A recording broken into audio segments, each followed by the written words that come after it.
ដល់គ្នាថ្ងៃនេះខ្ញុំមកញ៉ាំមីបណ្ណាំងគ្នាជាមួយបងខ្ញុំបងអ្នកណាឆ្នះបានលើពីមកបងអ្នកណាចាញ់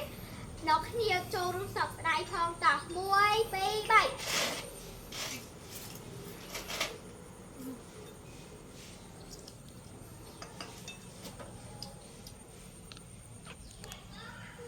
្យល្មុនទៀត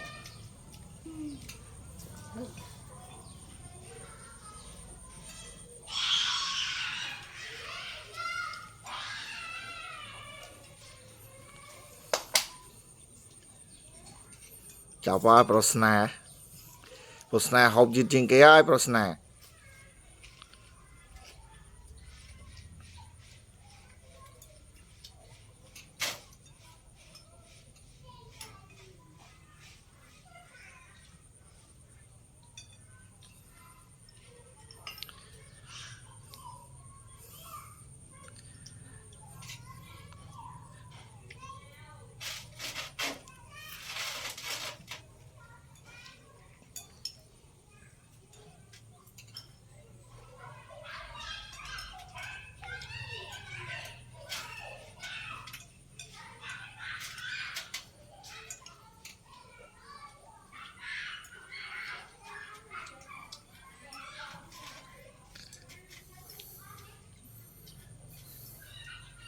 បាទអ្នកឈ្នះទទួលបាន20000រៀលឥឡូវប្រស្នាបាទប្រស្នាអស់មុនហើយប្រស្នា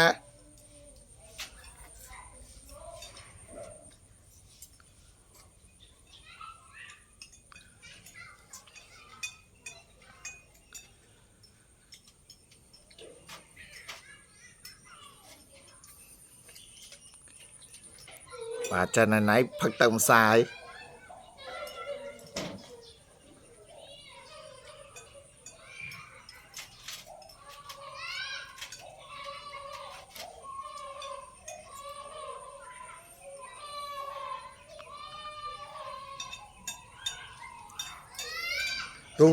រន់ឡើងអ្នកណាអស់មុនទទួលបាន20000រៀល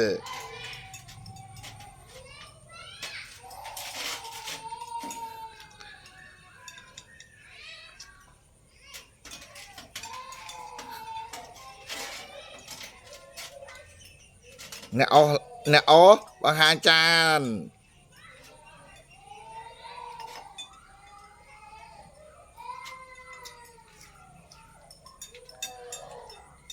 ចានបាទ